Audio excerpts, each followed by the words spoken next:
ನಮಸ್ಕಾರ, ಎಲ್ಲರಿಗೂ ಕನ್ನಡತಿ ಅಡುಗೆ ಚಾನಲ್ಗೆ ಸ್ವಾಗತ. ಇವತ್ತು ನಾನೊಂದು ಹೊಸ ಥರದ ಬ್ರೇಕ್ಫಾಸ್ಟ್ ರೆಸಿಪಿಯನ್ನು ಮಾಡಿ ತೋರಿಸ್ತಾ ಇದ್ದೀನಿ. ಇದನ್ನು ನೀವು ಈವ್ನಿಂಗ್ ಸ್ನ್ಯಾಕ್ಸ್ಗೂ ಮಾಡಿಕೊಡ್ಬೋದು, ಮಕ್ಕಳಿಗೆ ಲಂಚ್ ಬಾಕ್ಸಲ್ಲಿ ಕೂಡ ಹಾಕಿಕೊಡ್ಬೋದು. ತುಂಬಾ ಟೇಸ್ಟಿ ಮತ್ತು ಹೆಲ್ದಿಯಾಗಿರುವಂಥ ರೆಸಿಪಿ. ಇದಕ್ಕೆ ಯೂಸ್ ಮಾಡೋ ಇಂಗ್ರೀಡಿಯೆಂಟ್ಸ್ ಅಂತೂ ನಿಮ್ಮ ಕಿಚನ್ದಾಗ ಇದ್ದೇ ಇರ್ತಾವ್ರಿ. ಇದು ಮಕ್ಕಳಿಗೆ ಅಷ್ಟೇ ಅಲ್ಲ, ದೊಡ್ಡವ್ರಿಗೂ ಇಷ್ಟ ಆಗ್ತದೆ ರೀ. ಈ ಒಂದು ಪಾತ್ರೆಗೆ 1 ಬಟ್ಲಾಗಷ್ಟು ನಾನು ಇಟ್ಕೊಂಡಿರುವಂಥ ಗೋಧಿ ಹಿಟ್ಟನ್ನು ತೊಗೊಂಡಿದ್ದೀನಿ. ನೀವು ಆಶೀರ್ವಾದ ಆಟನೂ ತೊಗೋಬೋದು, ಮಲ್ಟಿಗ್ರೇನ್ ಆಟನೂ ತೊಗೋಬೋದು.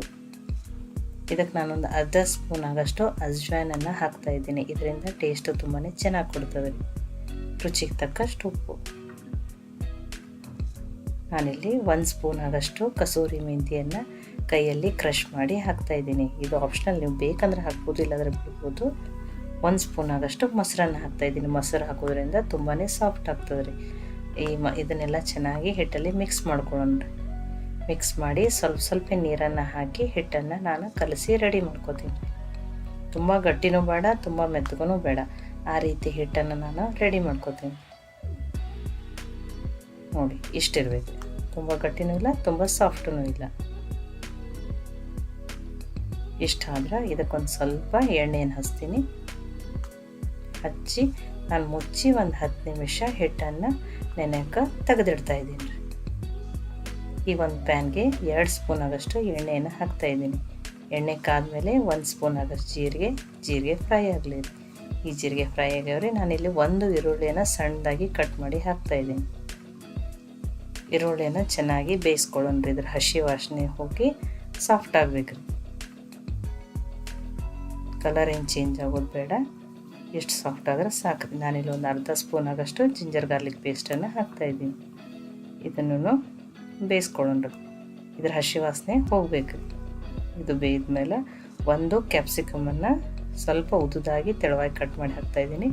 1 ಬಟ್ಲಾಗಷ್ಟು ಕ್ಯಾಬೇಜನ್ನು ಸಣ್ಣದಾಗಿ ಕಟ್ ಮಾಡಿ ಹಾಕ್ತಾಯಿದ್ದೀನಿ. ಸ್ವಲ್ಪ ಹಸಿ ಬಟಾಣಿ, ನೀವು ಎಷ್ಟು ಬೇಕೋ ಅಷ್ಟನ್ನು ಹಾಕೋಬೋದು.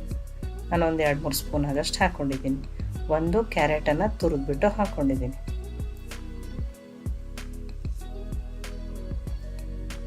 ಇದಕ್ಕೊಂದು ಸ್ವಲ್ಪ ರುಚಿಗೆ ತಕ್ಕಷ್ಟು ಉಪ್ಪು ಹಾಕೊಂಡ್ರಿ.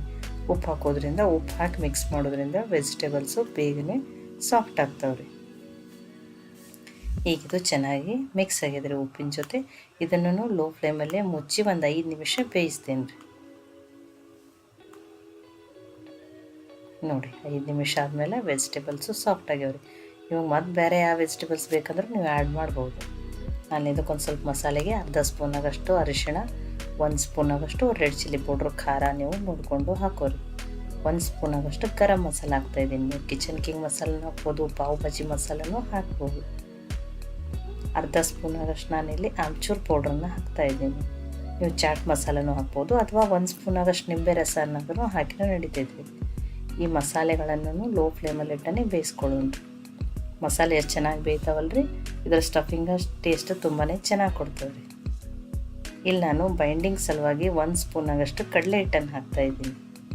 ಕಡಲೆ ಹಿಟ್ಟು ಅಥವಾ ಕಡಲೆಬೇಳೆ ಹಿಟ್ಟು. ಇದನ್ನು ಈಗ ಮಿಕ್ಸ್ ಮಾಡೋಣ್ರಿ. ಲೋ ಫ್ಲೇಮಲ್ಲಿ ಇಟ್ಟನೆ ಇದನ್ನು ಬೇಯಿಸ್ಕೊಳ್ಳೋಣ್ರಿ. ಅಂದರೆ ಕಡಲೆ ಹಿಟ್ಟಿನ ಹಸಿ ವಾಸನೆ ಹೋಗಿ ಸ್ವಲ್ಪ ಚೆನ್ನಾಗಿ ಬೇಯಬೇಕ್ರಿ ಅದು. ನಾನಿಲ್ಲಿ 1 ನಿಮಿಷ ಆಗಷ್ಟೇ ಬೇಯಿಸ್ಕೊಂಡಿದ್ದೀನಿ. ಇದು ಚೆನ್ನಾಗಿ ಬೇಯ್ದದ್ರಿ. ಲಾಸ್ಟಿಗೆ ನಾನು ಒಂದು ಸ್ವಲ್ಪ ಕಟ್ ಮಾಡಿ ಇಟ್ಕೊಂಡಿರುವಂಥ ಕೊತ್ತಂಬರಿ ಸೊಪ್ಪು ಹಾಕಿ ಮಿಕ್ಸ್ ಮಾಡ್ತಾಯಿದ್ದೀನಿ. ನೋಡಿ, ಕರೆಕ್ಟಾಗಿ ಮಿಕ್ಸ್ ಆಗಿದ್ರೆ ನಾನು ಗ್ಯಾಸನ್ನು ಆಫ್ ಮಾಡ್ತೀನಿ. ಆಫ್ ಮಾಡಿ ಇದನ್ನೊಂದು ಸ್ವಲ್ಪ ಆರ್ಲಿಕ್ಕೆ ಬಿಡ್ತಾಯಿದ್ದೀನಿ. ಆರಿದ್ಮೇಲೆ ಯೂಸ್ ಮಾಡ್ತೀನಿ. 10 ನಿಮಿಷ ಆಗಿದ್ರಿ. ಹಿಟ್ಟನ್ನು ಚೆನ್ನಾಗಿ ನೆಂದದ್ರಿ. ಇನ್ನೊಂದು ಸ್ವಲ್ಪ ನಾನು ಕೈಯಿಂದ ಈ ಥರ ನಾದ್ಕೋತಾ ಇದ್ದೀನಿ. ಅಂದರೆ ಹಿಟ್ಟು ಇನ್ನೊಂದು ಸ್ವಲ್ಪ ತುಂಬಾ ಸಾಫ್ಟ್ ಆಗ್ತೈತ್ರಿ. ನೋಡಿ, ಸಾಫ್ಟಾಗಿ ಚೆನ್ನಾಗಿ ನೆನೆದನ್ನು ರೆಡಿ ಆಗಿದ್ರಿ ಹಿಟ್ಟು.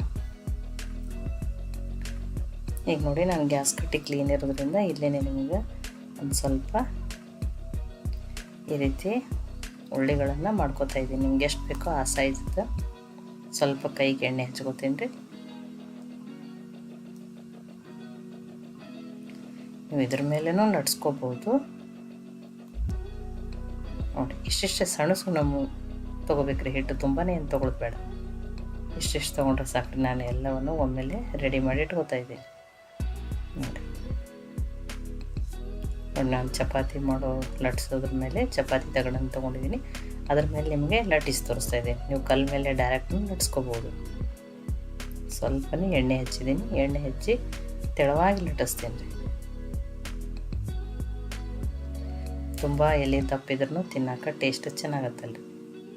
ನೋಡಿ ತೋರಿಸ್ತಾ ಇದ್ದೀನಿ, ನೋಡಿ ತೆಳುವಾಗಿಯೇ ಲಟ್ಸ್ಕೊಂಡಿದ್ದೀನಿ ರೀ. ಇದಕ್ಕೆ ಈಗ ಸ್ಟಫಿಂಗ್ ಆರ್ಯದ್ರಿ, ನಾನು ಇದ್ರೊಳಗೆ ಹಾಕಿಟ್ಕೊಂಡಿದ್ದೆ. ಈಗ ಎಲೆ ಎಷ್ಟದಲ್ಲ ಅಷ್ಟು ನೋಡಿಕೊಂಡು ನೀವು ಒಳಗಡೆ ಸ್ಟಫಿಂಗನ್ನು ಹಾಕಿರಿ. ಇದರಲ್ಲಿ ನೀವು ಸ್ವಲ್ಪ ನೀರು ಹಾಕಿದ್ರು ಟೇಸ್ಟ್ ಅದನ್ನು ಚೆನ್ನಾಗಿ ಕೊಡ್ತದೆ. ಇದನ್ನು ದಂಡಿಯಿಂದ ಈ ಎಲೆಗಳನ್ನು ಈ ಥರ ಮಡ್ಚ್ಕೊಳ್ಳೋಣ. ಈ ಮೋದಕ ಮಾಡ್ತೀವಲ್ಲ ಆ ಥರ ಅದು ಮಾಡಿ ಆ ಎಕ್ಸ್ಟ್ರಾ ಇರೋ ಪಾರ್ಟನ್ನು ಅಲ್ಲೇ ನೀಟಾಗಿ ಮಡಚಿ ಪ್ಯಾಕ್ ಮಾಡಿದ್ದೀನಿ ರೀ. ನೋಡಿ ಇಷ್ಟಾದರೆ ಸಾಕು. ಈ ರೀತಿ ನಾನು ಇನ್ನೊಂದನ್ನು ಮಾಡಿ ತೋರಿಸ್ತೀನಿ.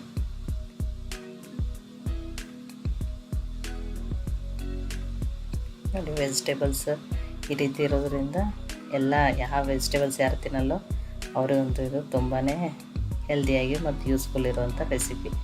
ಮಕ್ಕಳಂತೂ ವೆಜಿಟೇಬಲ್ಸ್ ತಿನ್ನೋಕೆ ಬೇಡತ್ತಿರ್ತಾರೆ. ಈ ಥರ ಮಾಡಿಕೊಟ್ರೆ ಮಕ್ಕಳು ಅಷ್ಟೇ ಅಲ್ಲ ದೊಡ್ಡವ್ರಿಗೂ ಇಷ್ಟ ಆಗುತ್ತೆ. ನೋಡಿ ನಾನು ಎಲ್ಲನೂ ಒಮ್ಮೆಲೇ ರೆಡಿ ಮಾಡಿ ಇಟ್ಕೊಂಡಿದ್ದೀನಿ. ನೋಡಿ ನೀಟಾಗಿ ಪ್ಯಾಕ್ ಮಾಡ್ಕೋಬೇಕಷ್ಟೇ. ನೋಡಿ ನೀವು ಅದನ್ನು ನಾನಿಲ್ಲಿ ಶಾಲೋ ಫ್ರೈ ಮಾಡ್ತಾಯಿದ್ದೀನಿ, ನೀವು ಡೀಪ್ ಫ್ರೈ ಮಾಡ್ಕೊಂಡು ತಿನ್ಬೋದು. ಈಗ 2 ಸ್ಪೂನ್ ಆಗೋಷ್ಟು ಒಂದು ಪ್ಯಾನ್ಗೆ ಎಣ್ಣೆ ಹಾಕಿದ್ದೀನಿ. ಆ ಎಣ್ಣೆನ ನೀಟಾಗಿ ಸ್ಪ್ರೆಡ್ ಮಾಡಿಕೊಂಡು ಇವನ್ನ ಬೇಯಿಸ್ಕೊಳ್ಳೋಣ. ಮೀಡಿಯಮ್ ಫ್ಲೇಮಲ್ಲಿ ಇಟ್ಟನೆ ಬೇಯಿಸೋಣ. ನೋಡಿ ತಿರುತ್ತಾ ಇದ್ದೀನಿ ನಾನು, ಒಂದು ಸೈಡ್ ಬೇಯ್ದವ್ರಿ. ನೀಟಾಗಿ ಎಲ್ಲ ಸೈಡ್ನಿಂದ ಚೆನ್ನಾಗಿ ಬೇಯಿಸ್ಕೊಳ್ಳ್ರಿ. ಮೇಲೆ ಕೆಳಗಡೆ ಬೇಯ್ದ್ರೂ ಸೈಡನ್ನು ನೀಟಾಗಿ ಬೇಯಿಸ್ಕೊಳ್ಳಿ.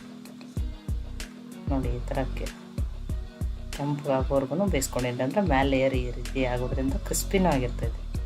ನೋಡಿ ಕರೆಕ್ಟಾಗಿ ಬೇಯ್ದದ್ರಿ. ಇದು ಮೇಲೆ ಲೇಯರಿಂದ ಕ್ರಿಸ್ಪಿನೂ ಆಗಿರ್ತದೆ ರೀ, ಒಳಗೆ ಸ್ಟಫಿಂಗನ್ನು ಚೆನ್ನಾಗಿ ಟೇಸ್ಟ್ ಕೊಡ್ತದೆ. ಈಗ ಒಂದು ಪ್ಲೇಟಿಗೆ ಹಾಕ್ಕೊಂಡು ಇಟ್ಕೊತಾ ಇದ್ದೀನಿ. ನೋಡಿ ಬಿಸಿ ಬಿಸಿ ಇದನ್ನು ಬ್ರೇಕ್ಫಾಸ್ಟು ಹತ್ತಿರೋ, ಈವ್ನಿಂಗ್ ಸ್ನ್ಯಾಕ್ಸ್ ಹತ್ತಿರೋ, ಟೀ ಟೈಮ್ ಸ್ನ್ಯಾಕ್ಸ್ ಹತ್ತಿರೋ ಇದು ರೆಡಿ ಆಗ್ಯದ ರೀ. ಇದನ್ನು ನೀವು ಕಿಚಪ್ ಜೊತೆನೂ ತಿನ್ಬೋದು, ಹಾಗೇನೂ ತಿನ್ಬೋದು. ಈ ರೆಸಿಪಿ ನಿಮ್ಗೆ ಇಷ್ಟ ಆಗಿತ್ತಂದ್ರೆ ಲೈಕ್ ಮಾಡಿ, ಶೇರ್ ಮಾಡಿ, ಕಮೆಂಟ್ ಮಾಡಿರಿ. ಇದನ್ನು ನೀವು ಖಂಡಿತ ಟ್ರೈ ಮಾಡಿರಿ. ಮತ್ತೆ ಒಳ್ಳೆ ರೆಸಿಪಿ ಜೊತೆ ಸಿಗೋಣ. ಎಲ್ಲರಿಗೂ ಧನ್ಯವಾದಗಳು. ಕನ್ನಡತಿ ಅಡುಗೆ ಚಾನಲನ್ನು ಸಬ್ಸ್ಕ್ರೈಬ್ ಮಾಡಿ, ಬೆಲ್ ಐಕಾನ್ ಪ್ರೆಸ್ ಮಾಡಿರಿ.